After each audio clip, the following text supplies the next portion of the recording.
মই নেপালৰ এগৰাকী মহিলাৰ ড্ৰাইভাৰ হিচাপে নিযুক্তি হৈ আছিলোঁ। তেওঁ য'তেই গৈছিল মই তেওঁক গাড়ীত লৈ গৈছিলোঁ।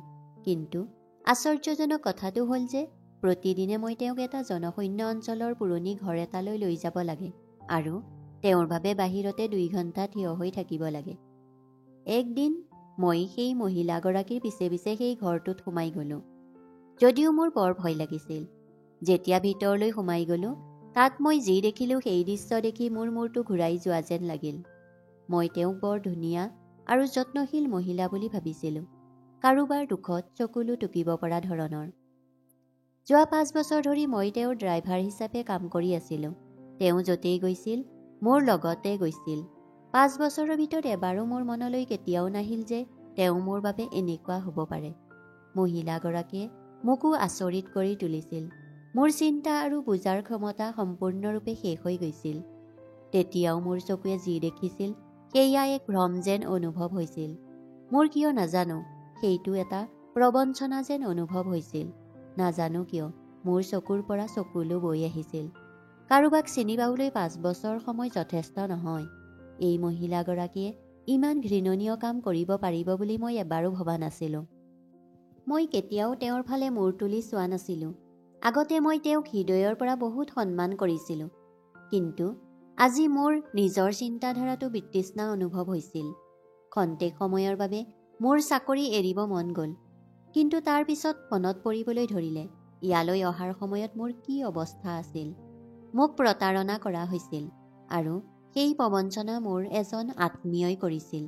মোক ইয়ালৈ মাতি অনা আত্মীয়জনে মোৰ সকলো টকা লৈ পলাই গ'ল। বিপদৰ সময়ত এই মহিলাগৰাকীয়ে মোক এটা চাকৰি দিছিল আৰু মই যোৱা 5 বছৰ ধৰি তাইৰ কাম কৰি আছিলোঁ। ইমান মৰমীয়াল মহিলাগৰাকীয়ে যে তেনেকুৱা কাৰোবাৰ লগত কৰিব পাৰিব বুলি বিশ্বাস কৰিব পৰা নাছিলোঁ। তেতিয়া মোৰ মনলৈ আহিল যে সেই মহিলাগৰাকীয়ে যিয়েই নকৰক কিয় তাৰ লগত মোৰ কি সম্পৰ্ক আছে। কাম এটা কষ্টৰে কৰি দৰমহা লওঁ। তেতিয়া তেওঁ কি কৰে কি নকৰে সেই বিষয়ে মই কি জানিব লাগে। চকু মুদি কাণত সোপা দি মুখ বন্ধ কৰি ৰখা উচিত। নহ'লে নিজৰ বিপদ নিজেই মাতি ল'ম আৰু নিবনুৱা হৈ পৰিম। মোৰ ল'ৰা ছোৱালীৰ প্ৰয়োজনীয়তা কোনে পূৰণ কৰিব। ছৌদি আৰবৰ পৰা ঋণ লৈ নেপাললৈ আহিছিলোঁ। 5 বছৰত ঋণৰ আধাতকৈ অধিক পৰিশোধ হৈছিল আৰু মোৰ পত্নীয়েও 2টা কোঠাৰ এটা ঘৰো কিনিছিল। সেই মহিলাগৰাকীয়ে মোৰ লগত বহুত ভাল ব্যৱহাৰ কৰিছিল। ময়ো মোৰ কামো সততাৰে কৰা উচিত, কাৰণ তাই মোৰ লগত একেবাৰে ভালেই আছিল। কিন্তু এইটো আছিল মোৰ নিজৰ চিন্তাধাৰা। মোৰ হৃদয়খনে চিঞৰি চিঞৰি কৈছিল, তুমি নিষ্ঠুৰ, তুমি কেনেকুৱা পুৰুষ। সুস্থ মানুহে ভুল দেখিলে নিজ হাতেৰে ৰোধ কৰিবলৈ চেষ্টা কৰে আৰু যদি ইমান সাহস নাথাকে তেন্তে হৃদয়ৰ পৰা বেয়া বুলি গণ্য কৰক। তেওঁৰ বাবে সেয়াই উপযুক্ত। সেই সময়ত মোৰ ভিতৰৰ কোনোবাই উত্তৰ দিলে যে তুমি কাপুৰুষ, কাৰণ মই তাইক হৃদয়তো বেয়া বুলি গণ্য কৰা নাছিলোঁ।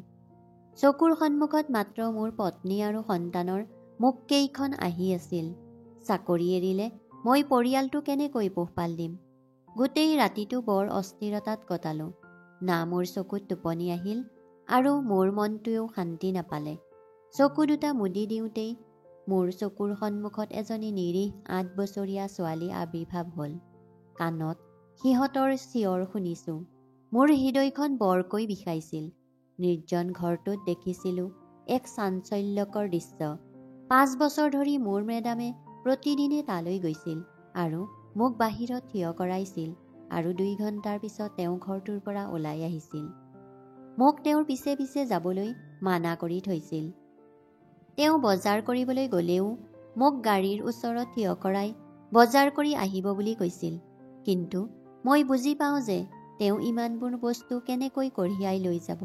গতিকে মই তেওঁৰ পিছে পিছে যাওঁ আৰু তেওঁৰ শ্বপিং বেগবোৰ নিজেই কঢ়িয়াই নিবলৈ আৰম্ভ কৰোঁ, কাৰণ তেওঁ মোৰ মালিকনী। তেওঁৰ ওচৰলৈ আহোঁতে মই 4 দিন ভোক আৰু পিয়াহত আছিলোঁ। ইয়ালৈ আহি ৰুটিৰ মূল্য দেখিলোঁ।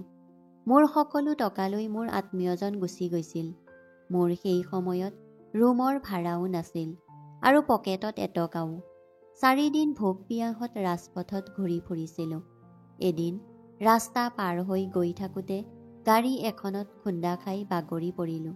চকু মেলি দেখিলোঁ মই সেই মহিলাগৰাকীৰ ঘৰত আছিলোঁ। মই তেওঁৰ গাড়ীখনৰ খুন্দাত বাগৰি পৰিছিলোঁ। তেওঁ মোক তেওঁৰ ঘৰলৈ লৈ আহিছিল। মূৰটো বেণ্ডেজেৰে বান্ধি থোৱা আছিল। চকু মেলিয়েই মই কোনোবা এটা কোৱাৰ্টাৰত আছিলোঁ। মোৰ ওচৰতে দুজন চাকৰ থিয় হৈ আছিল। মোৰ দৰেই তেওঁলোক আছিল মেডামৰ চকীদাৰ। 3 দিনৰ মূৰত মোৰ চেতনা ঘূৰি আহিল। মোৰ দুৰ্ঘটনা ইমান বিপদজনক নাছিল যে মই তাত 3 দিন অচেতন হৈ থাকিলোঁ। কিন্তু মোৰ অচেতন হোৱাৰ কাৰণ ভোক আছিল।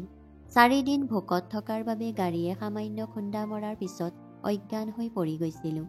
যেতিয়া চকু মেলিলোঁ, দুয়োজন মানুহৰে এজনে মেডামক ফোনত ক'বলৈ ধৰিলে যে মানুহটোৱে চেতনা ঘূৰাই পাইছে। অলপ সময়ৰ ভিতৰতে মহিলাগৰাকীয়ে মোৰ সন্মুখত থিয় হৈ মোৰ অৱস্থাৰ বিষয়ে সুধিবলৈ ধৰিলে। মহিলাগৰাকীৰ বয়স আছিল প্ৰায় 55 বছৰ। তেওঁ মোৰ লগত বৰ মৰমেৰে কথা পাতি আছিল। যেতিয়া মই তেওঁক মোৰ সেই আত্মীয়জনৰ কথা ক'লোঁ আৰু তেওঁৰ সন্মুখত কান্দিলোঁ, তেওঁ মোক লগে লগে নিযুক্তি দিলে। 5 বছৰ ধৰি মেডাম মোৰ লগত সেই নিৰ্জন ঠাইখনলৈ প্ৰতিদিনে আহিছিল। তেওঁ 2 ঘণ্টা সেই ঘৰৰ ভিতৰত সোমাই 2 ঘণ্টাৰ পিছত ওলাই আহি গাড়ীত বহে। এই ঠাইখন চহৰৰ পৰা বহু দূৰত আছিল। মই প্ৰতিদিনে মেডামক তালৈ লৈ যাওঁ, কিন্তু প্ৰতিবাৰেই তেওঁ মোক বাহিৰত ৰখাই দিছিল আৰু কৈছিল, মোৰ পিছে পিছে নাহিবা। কেতিয়াবা এই চিন্তাটো মোৰ মনলৈ আহে যে এই নিৰ্জন ঠাইত কোনে বাস কৰে, যাক তেওঁ প্ৰতিদিনে লগ কৰিবলৈ আহে। 2 ঘণ্টা তেওঁৰ লগত বহি থাকে। হয়তো কিছুমান দুখীয়া মানুহ আছে যাক তেওঁ সহায় কৰে। মোৰ হৃদয়ত সেই মহিলাগৰাকীৰ প্ৰতি মোৰ বহুত শ্ৰদ্ধা আছিল। তেওঁৰ বাবে একো ভুল ভাবিব পৰা নাছিলোঁ। আগতে মই মোৰ মেডামৰ বহুত যত্ন লৈছিলোঁ। কিন্তু আজি মোৰ মনলৈ কি আহিল নাজানো যে মই সেই ঘৰত প্ৰৱেশ কৰিলোঁ। মই কোনো সন্দেহত ভুগি থকা নাছিলোঁ। কিন্তু কিয় এনেকুৱা হ'ল নাজানো যে মই ভাবিলোঁ, মেডামে মোক প্ৰতিদিনে কিয় নাকচ কৰে। ময়ো ভিতৰলৈ গৈ চাব মন গ'ল যে তেওঁ যোৱা 5 বছৰ ধৰি প্ৰতিদিনে কাক লগ কৰিবলৈ আহিছে।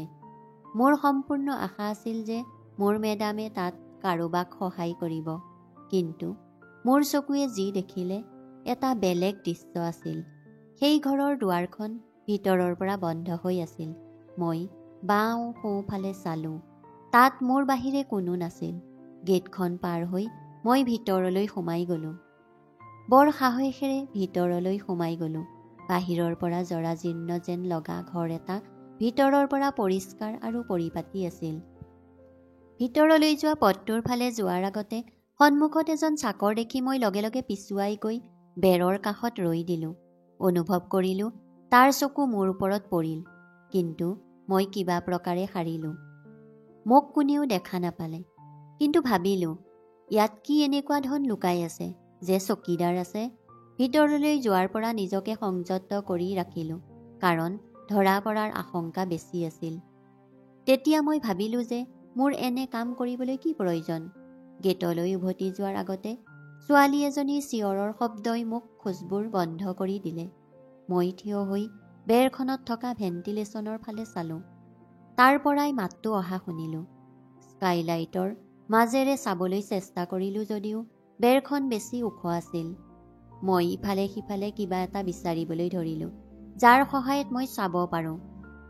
যেতিয়া তাত কিছুমান খালী কাঠৰ বাকচ দেখিলোঁ, মই বাকচবোৰ এটা আনটোৰ ওপৰত ৰাখিলোঁ আৰু ওপৰলৈ উঠি চাবলৈ ধৰিলোঁ।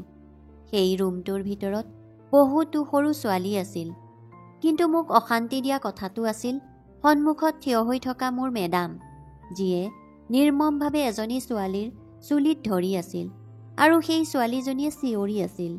প্ৰথমতে মোৰ চকুকেইটাক বিশ্বাস কৰিব পৰা নাছিলোঁ। মোৰ মেডামৰ ৰূপটো দেখি বৰ ভয়ংকৰ আছিল। তাই সেই নিৰীহ শিশুটিলৈ বৰ খঙেৰে চাই আছিল। আৰু তাৰ পিছত অতি নিষ্ঠুৰভাৱে তাই পিছফালৰ পৰা ছোৱালীজনীক গতা মাৰি দিলে। সেই বেচেৰী ছোৱালীজনী বৰ জোৰেৰে পৰি গৈছিল। তাই কান্দি কান্দি মেডামৰ সন্মুখত ক্ষমা বিচাৰিছিল। কিন্তু মেডামে নিৰ্দয়ভাৱে মাৰপিট কৰি পিছুৱাই যাবলৈ বাধ্য কৰালে। মোৰ হৃদয়খন যেন কোনোবাই নিজৰ মুঠিত লৈ গ'ল। তাৰ পাছত শুনা কথাখিনিয়ে মোৰ জীউ ওলাই যোৱা যেন অনুভৱ হ'ল। খৰধৰকৈ নামি আহি খৰধৰকৈ খোজ দি গেটৰ বাহিৰত গাড়ীৰ সন্মুখত থিয় হৈ ৰ'লোঁ। সেই সময়ত মোৰ ঘূৰোৱা যেন লাগিছিল। মোৰ হৃদয়খন ইমান জোৰেৰে ধপধপাই আছিল যে বুকুখন ফাটি যোৱা যেন লাগিছিল। মই ভয় খাই যে মোৰ অৱস্থা বেয়া হৈ যোৱা অনুভৱ কৰিব পাৰিলোঁ। মই কেতিয়াও ভবা নাছিলোঁ যে মোৰ মেডামৰ এই ঘৃণনীয় চেহেৰাটোও আছে। 2 ঘণ্টাৰ পিছত যেতিয়া মেডাম ওলাই আহিল, তেওঁ বৰ সুখী আছিল। কোনো কথাতে তেওঁৰ মুখত খং উঠাৰ ভাৱ নাছিল। কোনো কথাতে তেওঁৰ মুখত খং উঠা নাছিল, যিবোৰ মই কিছু সময়ৰ আগতে দেখিছিলোঁ। কিন্তু সিহঁতৰ গোপন কথা ইতিমধ্যে মই জানিছিলোঁ। মোৰ বৰ ভয় লাগিছিল। প্ৰথমবাৰৰ বাবে গাড়ী চলাই থাকোঁতে মই প্ৰায় 2বাৰকৈ গাড়ী খুন্দা মৰাৰ পৰা বাচিলোঁ। মেডামে ক'লে, আজি তোমাৰ কি হ'ল? তোমাৰ মনটো ভাল নহয় নেকি? মই তেওঁক কি ক'ম? আজি কি দেখিছোঁ? মই ক'লোঁ, নাজানো। মোৰ মাথো মূৰ ঘূৰোৱা যেন লাগিছে।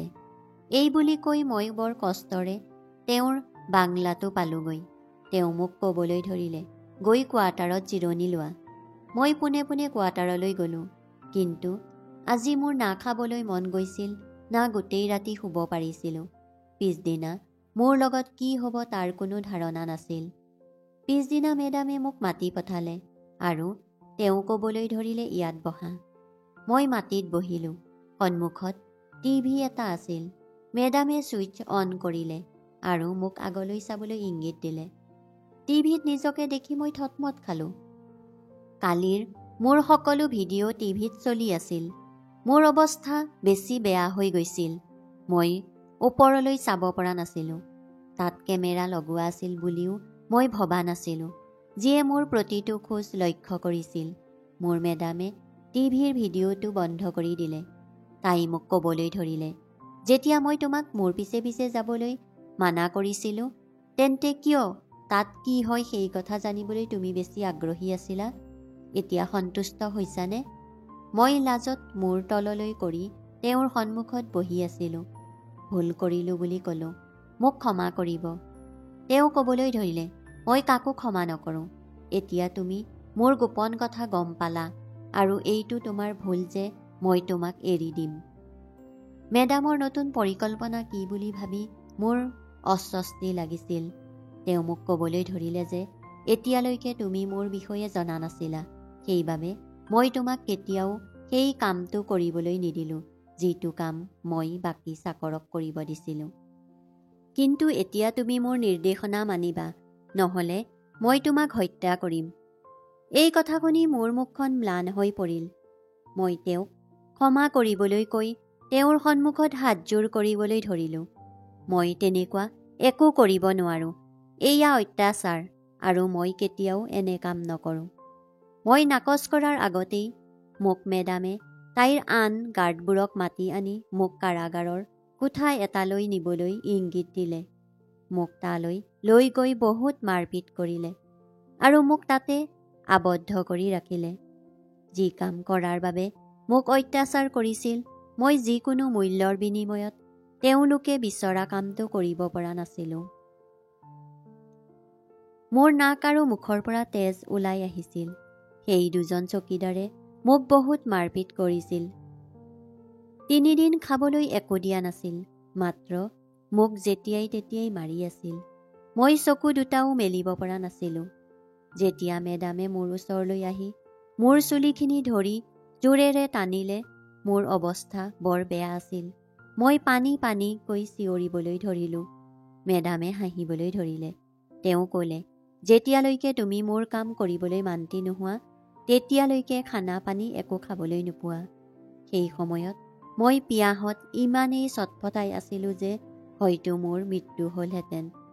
এইটোৱেই আছিলে মোৰ অসহায়ৰ শেষ সীমা। মই মান্তি হ'লোঁ। মই ক'লোঁ, ঠিক আছে, মই আপোনাৰ প্ৰতিটো আদেশ মানি চলিম। মাত্ৰ মোক পানী দিয়ক। মানুহৰ জীৱনটো বৰ মূল্যৱান। যন্ত্ৰণাত মৃত্যু হোৱাটো এটা ডাঙৰ পাপ। সেই কাৰাগাৰত 3 দিন অতি কষ্টৰে কটালোঁ। মই মান্তি হোৱাৰ লগে লগে মহিলাগৰাকীয়ে নিজৰ গাৰ্ডক পানী আৰু আহাৰ দিবলৈ ক'বলৈ ধৰিলে। মোৰ সন্মুখত অলপ পিছতে পানী আৰু এখন প্লেটত ভাত ৰখা হৈছিল। মই মৃত অৱস্থাত পৰি আছিলোঁ, কিন্তু খাদ্যৰ সুগন্ধি গোন্ধ পাই সাহস গোটাই উঠি বহিলোঁ। কঁপি থকা হাতেৰে পানীৰ জগটো ধৰি মুখত ঢালি দিলোঁ, কিন্তু মোৰ অৱস্থা ইমানেই বেয়া হৈ পৰিছিল যে প্ৰথম পানীৰ ঢোকটো বৰ কষ্টৰে মোৰ ভিতৰলৈ সোমাই গ'ল। মাটিত পৰি থকাৰ বাবে মোৰ আঘাতপ্ৰাপ্ত হাত দুখন বোকাত লেতেৰা হৈ আছিল, কিন্তু মোৰ ইমানেই ভোক লাগিছিল যে লেতেৰা হাতেৰে খাদ্য খাবলৈ ধৰিলোঁ। ভোকে মানুহক যিকোনো কাম কৰিবলৈ বাধ্য কৰিব পাৰে। বৰ অসহায়তাৰে মই তেওঁক হয় বুলি ক'লোঁ। ৰাতিৰ আহাৰ খোৱাৰ পিছত মই বৰ ভালকৈ শুই পৰিলোঁ। ৰাতিপুৱা মোক সেই কাৰাগাৰৰ পৰা উলিয়াই অনা হ'ল। গা ধুই কাপোৰ পিন্ধিলোঁ। শৰীৰত তেতিয়াও বিষ হৈ আছিল। সেই মেডামৰ সন্মুখত মই এগৰাকী পৰাজিত খেলুৱৈৰ দৰে মূৰ তল কৰি সন্মুখত থিয় হৈ আছিলোঁ। তেওঁ মোক ক'বলৈ ধৰিলে যে, তুমি মোৰ কথা আগতে মান্তি হ'লে ইমান শাস্তি খাব লগা নহ'লহেঁতেন। এতিয়া যোৱা আৰু মোৰ মানুহবোৰে কোৱাৰ দৰে কৰা। মই তাৰ পৰা বাহিৰত গুচি আহিলোঁ। এইবাৰ মেডামৰ আন এজন ড্ৰাইভাৰে গাড়ীখন চলাই মোক সেই নিৰ্জন ঠাইখনৰ একেখন ঘৰলৈ লৈ গ'ল। মোক ভিতৰলৈ যাবলৈ কোৱা হ'ল। গাড়ীৰ পৰা নামি সেই ঘৰটোত সোমালোঁ।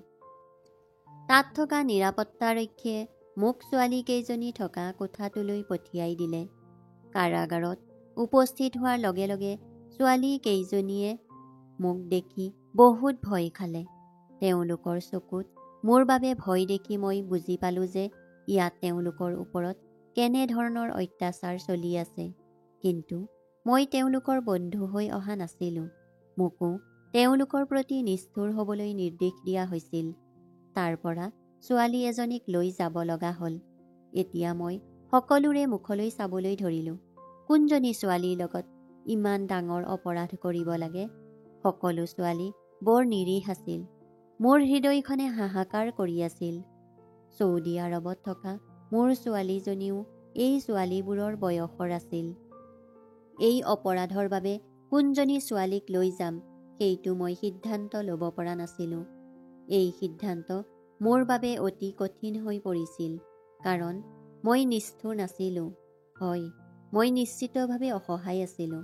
মোৰ পাছপোৰ্ট আৰু সকলো নথি-পত্ৰ সেই মহিলাগৰাকীৰ লগত আছিল, আৰু মই যদি তাইৰ কথা মানি নললোহেঁতেন তেন্তে মোক হত্যা কৰা হ'লহেঁতেন। চকু দুটা জোৰকৈ মুদি সেই ছোৱালীবোৰৰ ফালে আগবাঢ়িলোঁ। বন্ধ চকুৰে ছোৱালী এজনীৰ হাতত ধৰি বাহিৰলৈ লৈ গ'লোঁ। 2টা কোঠা পাৰ হৈ এটা কোঠা আছিল। সেই ছোৱালীজনীক মই তালৈ লৈ আহিলোঁ। সেই বেচেৰী ছোৱালীজনীয়ে জোৰেৰে কান্দি কান্দি আছিল। খুৰা, মোক এৰি দিয়ক। মোক এনেকুৱা নকৰিব। মই তোমাৰ কি ক্ষতি কৰিছোঁ? মোৰ হাতত ধৰি ৰখাটো শিথিল হৈ পৰিল। তাই সঁচা কথা কৈছিল। সেই নিৰীহ শিশুটিয়ে মোৰ একোকেই ক্ষতি কৰা নাছিল। কিন্তু মই এই অপৰাধ নকৰিলে মোৰ লগত বেয়া ব্যৱহাৰ হ'লহেঁতেন। ময়ো অসহায় হৈ পৰিলোঁ। কিন্তু সেই ছোৱালীজনীৰ অভিযোগ শুনাৰ পাছত মোৰ অৱস্থা বেয়া হ'বলৈ ধৰিলে। তাই সম্পূৰ্ণ নিৰ্দোষী। নাজানো কিয় তাইক ইয়ালৈ অনা হ'ল। তাই কেনেকৈ এইখিনি পালে? সেই দুখীয়া ছোৱালীজনীৰ কি হৈছিল? আজি কি হ'বলৈ গৈ আছিল? ইয়াৰ পিছত তাইৰ হয়তো মৃত্যু হ'ব। মই তাইক কোঠাটোলৈ লৈ গ'লোঁ, য'ত ইতিমধ্যে কেইবাজনো ডাক্তৰ উপস্থিত আছিল। সেই কোঠাটোক অপাৰেশ্যন থিয়েটাৰৰ দৰেই আছিল। তাত চিকিৎসক আৰু অস্ত্ৰোপচাৰ বিশেষজ্ঞসকল উপস্থিত আছিল। সেই মানুহবোৰে ছোৱালীজনীৰ বৃক্ক আঁতৰাই বিক্ৰী কৰিছিল, যাৰ বাবে আগতে বহু ছোৱালীৰ মৃত্যু হৈছিল। তেওঁৰ কিডনী খুব বেছি দামত বিক্ৰী হৈছিল। সেইদিনাও মই একেই কথা শুনিছিলোঁ। এইটো এটা বৃহৎ অপৰাধ আছিল, যিটো মই কৰিব পৰা নাছিলোঁ। কিন্তু এই কামটো কৰিবলৈ বাধ্য হ'লোঁ। ডাক্তৰে মোক ছোৱালীজনীক বিচনাত শুৱাই দিবলৈ ক'লে। মই ছোৱালীজনীক বিচনাত শুৱাই দিলোঁ। সেই ছোৱালীজনীয়ে বেয়াকৈ চিঞৰি আছিল। ময়ো ভিতৰৰ পৰা বৰ হতাশ অনুভৱ কৰিছিলোঁ। কিন্তু হয়তো ডাক্তৰজন হৃদয়হীন আছিল। তেওঁলোকে ছোৱালীজনীক এনাস্থেচিয়াছ দিলে। কিছু সময়ৰ পিছত ছোৱালীজনী অচেতন হৈ পৰিল। মোক সেই কোঠাটোৰ পৰা ওলাই যাবলৈ কোৱা হৈছিল। মই নিৰ্জীৱ খোজ লৈ ওলাই আহিলোঁ। মোৰ চকুৰ সন্মুখত মোৰ ছোৱালীজনীৰ চেহেৰাটো আহিবলৈ ধৰিলে। চকুৰ পৰা চকুলো বৈ আহিবলৈ ধৰিলে। টকাই সকলো নেকি, যাৰ বাবে চিকিৎসকেও নিজৰ সন্মান বিক্ৰী কৰিবলৈ সাজু? ইয়াত উপস্থিত মহান অস্ত্ৰোপচাৰ বিশেষজ্ঞ আছে, যিয়ে দিনত মানুহক চিকিৎসা কৰে, জীৱন দিয়ে আৰু ৰাতি নিৰীহ ছোৱালীৰ বৃক্ক আঁতৰাই কেইটামান টকাত বিক্ৰী কৰে। এইটো কেনেধৰণৰ অত্যাচাৰ আছিল, যাৰ কোনো শ্ৰৱণ ক্ষমতা নাছিল? ময়ো একেটাই পাপৰ অংশ হ'বলৈ ওলাইছিলোঁ।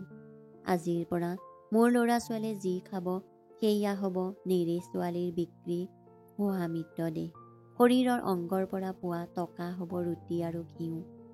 কাৰণ মই নিবিচাৰিলেও মোক সেই কামটো কৰিবলৈ বাধ্য কৰাইছিল।